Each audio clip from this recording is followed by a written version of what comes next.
Welcome back to the SportsMax Zone. World football's governing body, FIFA, has weighed in on the events which led to the abandonment of Sunday's South American World Cup qualifier between Brazil and Argentina at the Corinthians Arena in Sao Paulo. The match was halted in the 5th minute when Brazilian health officials came onto the field.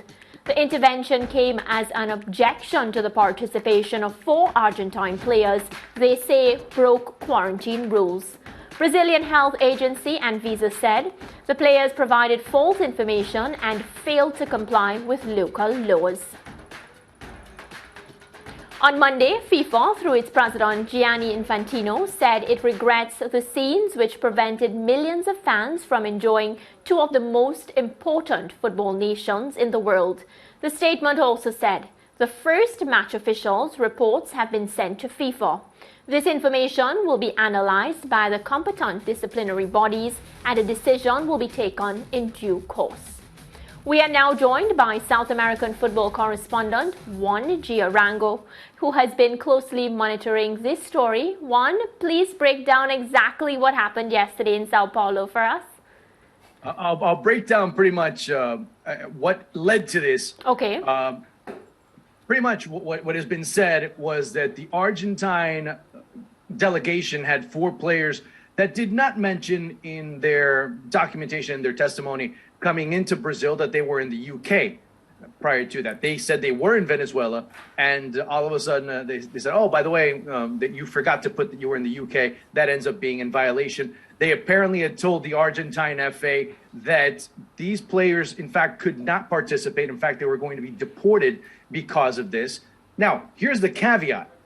There have been regulations that have been in place and have been approved by the Brazilian government as well as by the Brazilian Confederation, AFA, CONMEBOL, and have been finally given the blessing by FIFA for these players to be able to play. Case in point, why the reason that these tournaments have been able to be played, the World Cup qualifiers, the Copa Libertadores, the Copa Sudamericana, have had different types of rules because they have been establishing different types of protocols that teams have had to go through. That being said, it's also been mentioned that Argentina had gone and had been able to obey every single requirement that was established by CONMEBOL and FIFA to be able to have these players on the pitch. After this, when the individuals from Anvisa, which is the health ministry, have been able to come in and step into the pitch. And this is not just me saying it. This is going to appear in the match report, and it's going to be seen by FIFA. The fact that these individuals broke certain quarantine rules themselves. They were individuals that hadn't been, they neither had a PCR test, a COVID test, or anything that would be indicative of them to be able to come in and not break a bubble. That's exactly what has happened with these officials. There's a lot of things, a lot of intricate things that have happened. They knew 72 hours that these players were doing this. They knew 24 hours, but they never intervened. At the end of the day, when did they intervene? 5 minutes after the match starts. Exactly, and Juan, I feel like that has been the pressing question. Could this have been avoided? Why was it so dramatic? Why didn't they do what they had to do before? That's a great question, and it still hasn't been answered. The head of Anvisa has been on television in Brazil, has been on television in Argentina, and said that there was a violation, and they should have known. Yeah. And, well, there wasn't anything written in terms of what happened here is the following. Many had already been, members of the Argentine delegation were informed of this, but they said, we're not going to do anything because we're not signing anything we're not seeing. We need to see, like you would in any other country, some type of written warrant to go into your house and do some type of search or some type of request for a subpoena. You have to have something written. They said, no, you come because that's pretty much what's going on right now. But that's the big problem. There wasn't anything written. So Argentina says, as long as we don't have anything written, we're not doing anything. We have the blessing of CONMEBOL. We have the blessing of the Brazilian FA. We have the backing of FIFA, which the backing of FIFA has also helped, or at least has been the bailout, if you will, for the Premier League players when they go back to England and they have to deal with all the other ramifications they have to deal with at the club level, saying FIFA allowed us to go. You as a club cannot block us in terms of going to the national team and playing or not playing in their case. So again, it's very intricate. There's a lot of things that are going on. There have been a lot of things that have been said, and the latest is that it most likely might end up, worst case scenario, that they have to replay the match, or in the most common scenario, I'm not saying it's going to happen, the most common scenario is going to be that Argentina ends up getting the points. You know, and you say that, when you say replay the match, I think about how tight the football schedule is. You know, where will they be able to fit in that match? And will this happen again if they have to play? You know what? That's another thing that was leading to another. Just a few hours ago, or actually earlier in the day today, the Peruvian FA, who, of course, Peru played Brazil on Wednesday, or actually, yeah, they play on Wednesday. They have already started doing work in terms of documentation and politicization of this upcoming match, so much so that they're asking FIFA now to not have this match played in Brazil, because now they already see what's going on. We don't want the same thing to happen to us. That's been the recurrent talk that's been coming from Peru. But in terms of Argentina, there's something, or the Argentina-Brazil match more specifically, there's a major issue that's going on here, Mariah, and it's that you have government intervention directly involved in a match. That's something very serious and very grave. More importantly, what it says on the match report, there's a violation of Zone 1, that we've had government officials that weren't even accredited to be part of this, alongside police authorities, going in, stepping into a match and officially asking for it to be suspended. Now, this scandal is so huge in Brazil right now that the person that's being looked at and pointed every single finger at is President Jair Bolsonaro. Wow. Yeah. Juan, you know, this is a shocking story, really, because all week last week we were previewing the game and everyone knew that the England-based Argentine players would have been there. And we had juxtaposed the situation with that Brazil didn't have theirs. So everyone knew that these English players from the Argentine team would be turning up in Sao Paulo to play. So that was a known fact. So it's shocking that it turned out that way. But I read the FIFA report today, and their comment that the decision will be made in due course, but there is the underlying feeling about any decision yet about a rearranged game.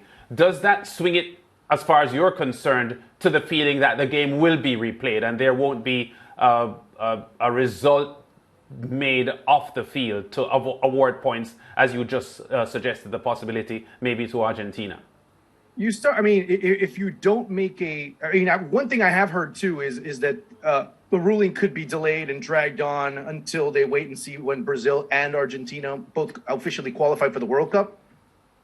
That would probably be something that lessens the blow, but it sets a precedent in an ugly manner, because now any country that decides, well, you know what, we don't want to play this match, we'll do whatever it takes to be able to they can get dragged on a few months and we replay it, then fine, you pretty much won in a court of battle.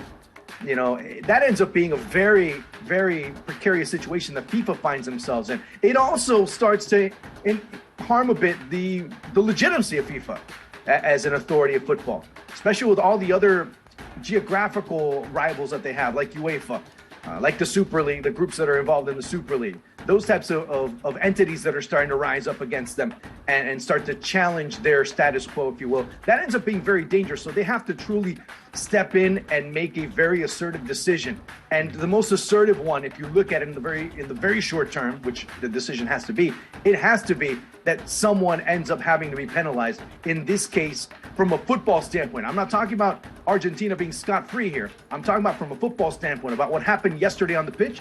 It has to be Brazil. Yeah, I saw a report today that suggested that Tottenham Hotspur is saying that they did not give permission to their Argentine players and they face fines when they return. Was that fake news?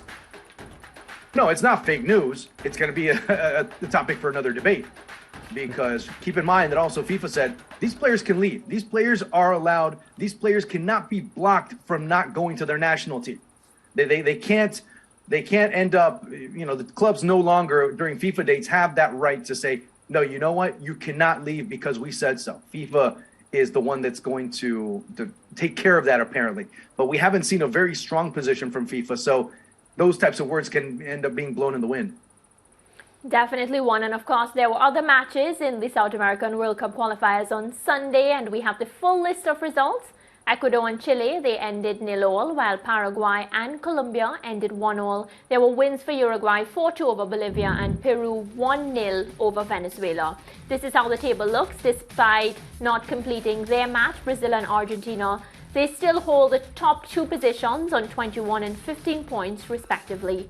Ecuador on 13 points and Uruguay on 12 are currently in the automatic World Cup qualifying spots. Colombia are holding down the Confederation playoff spot in 5th and they're on 10 points. Chile, Bolivia and Venezuela are sitting in the bottom 3 positions. So Juan, of course, we see how the table looks right now. Brazil's still in the top position, but see how the points table are affected with this game not going off. Well, yeah, and neither one of the teams that we mentioned, the Chiles, the Paraguays, were able to take full advantage. Of course, Peru did. They kind of get themselves in the mix a little bit more after being second to bottom out of the or coming into the previous round. Uruguay ends up sitting pretty after their win against Bolivia. But again, the team that ends up being benefited the most to a certain extent is Brazil, as now they don't really need to run the table anymore because Paraguay lost points. Again, the Paraguay is the team right now that needs to be the one that you measure Brazil's World Cup chances to. And there's a very good chance, a very distinct chance, that Brazil could end up qualifying come the month of October. Definitely. Well, Juan, we will be following this South American World Cup qualifiers very closely, and we're looking forward to connect with you again.